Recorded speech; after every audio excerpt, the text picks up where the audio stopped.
to do is I will cook chicken caldereta.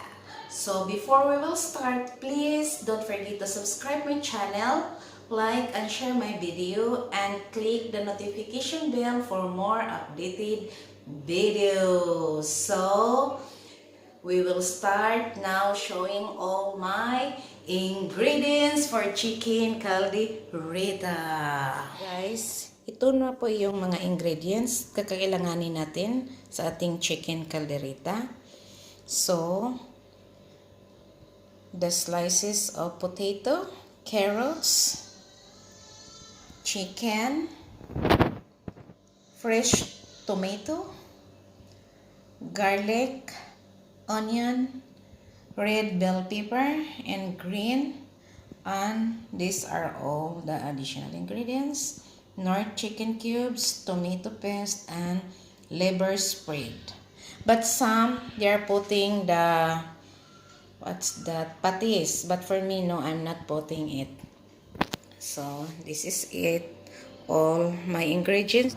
So, ito na guys. Nauna yan ang ating kalan. So, yung kawali, lagyan natin ng mantika.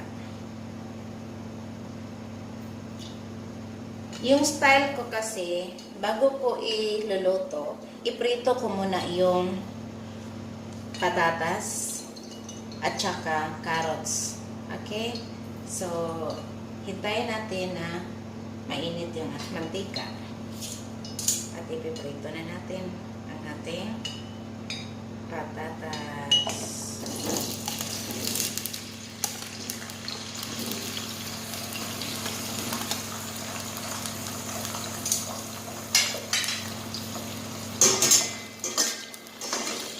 Haluin lang, balik ka rin para naluluto din yung kabilang side.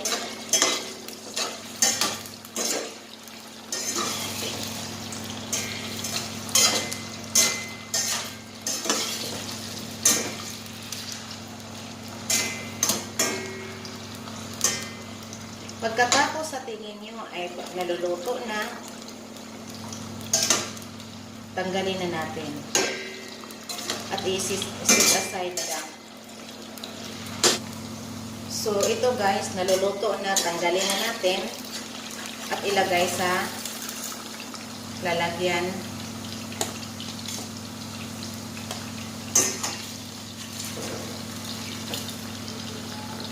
Luto na siya.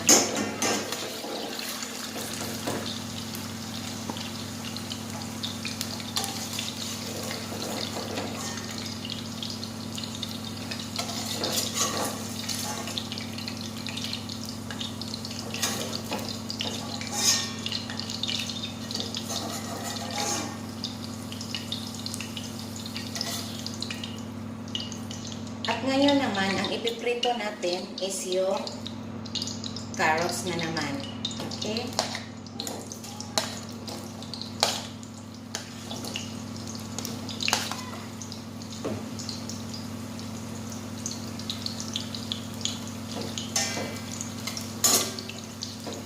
So, ganun din.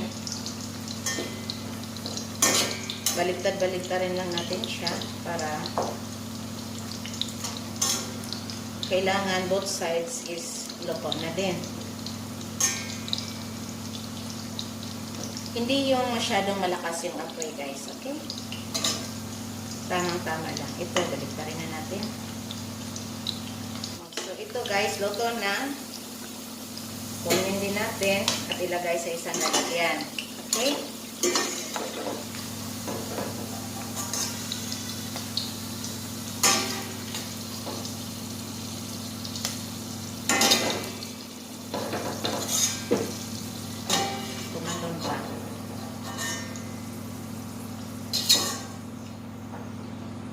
So, ngayon, luto na siya. Isit aside na natin sa kabila.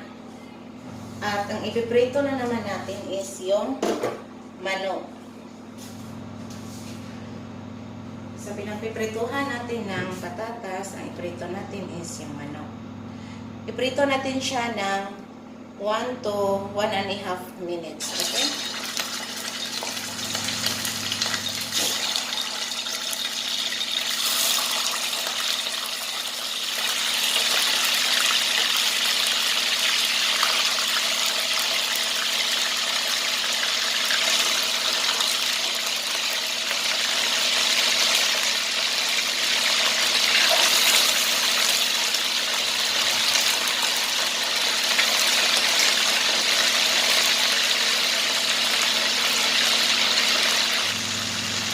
ito, baliktarin na natin para pareho siyang luto.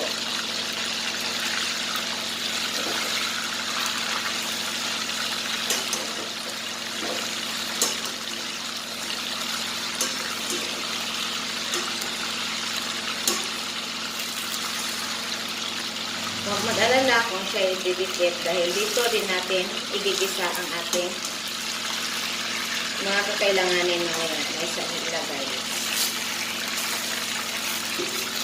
So, like this. So, ito guys, pwede na natin siyang kunin after 1.5 minutes. Okay?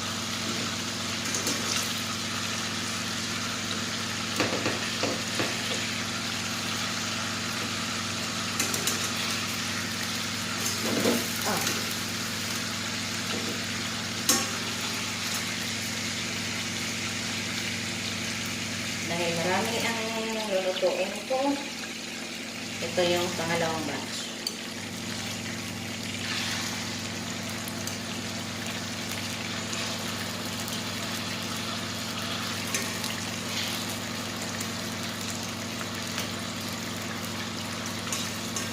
So, ito na guys, ha? So now guys, itong pinagpiprituhan natin ng patatas, carrots at manok, dito din natin igigisa ang ating mga sahog. O, igisa na natin yung ating sibuyas.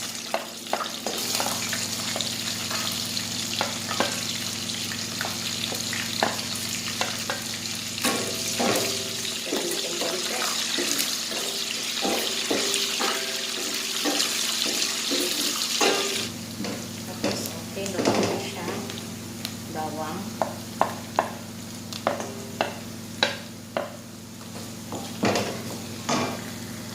I-adjust natin yung apoy.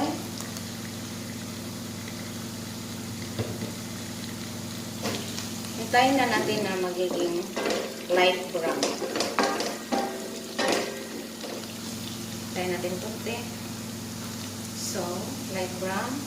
Ngayon, yung kamatis na naman. So, ito, nag-isa na natin.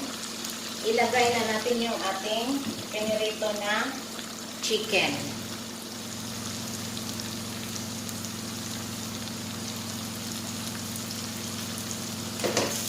Ito pala.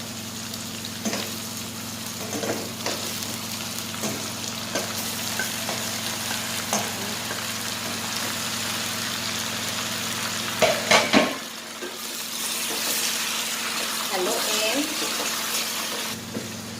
Takpan lang natin siya guys ng 5 minutes.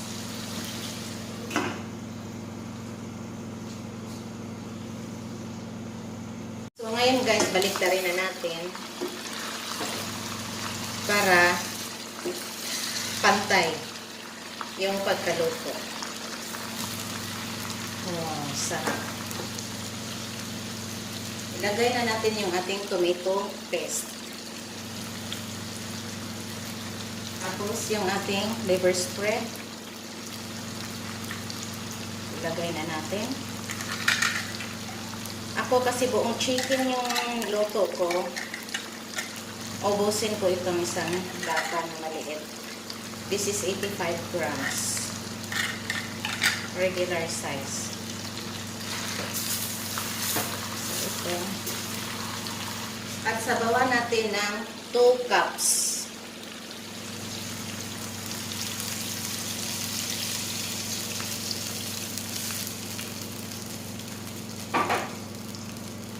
Tapos, ilagay na natin din nating chicken nor cubes.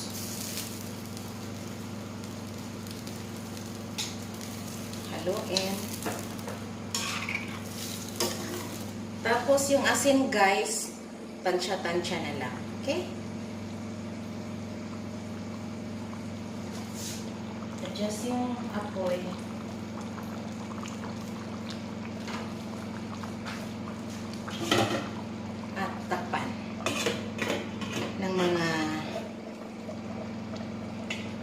15 minutes. So, after 15 minutes, guys, buksan natin. At ilagay ko na yung ating pinirito na patatas at saka carrots.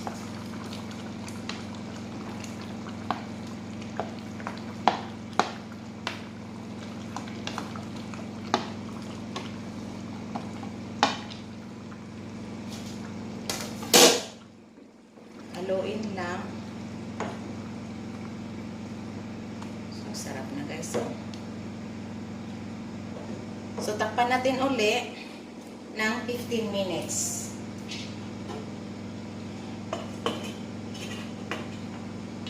Okay.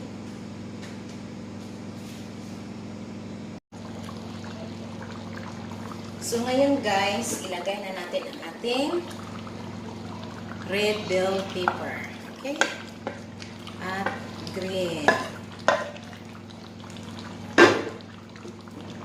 Haluin lang natin. Wow, so delicious. Yummy. Tapos na siya. Luto na. Perfect. This is now, guys, the finished product of my chicken caldereta.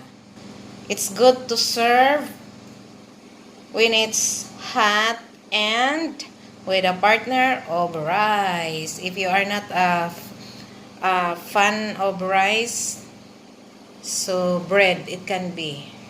So this is my chicken caldereta a la Virgilio B. Caro.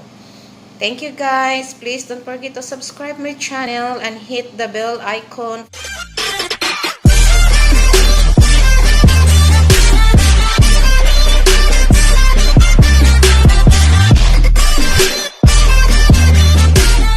They say, oh my God, I see the way you shine.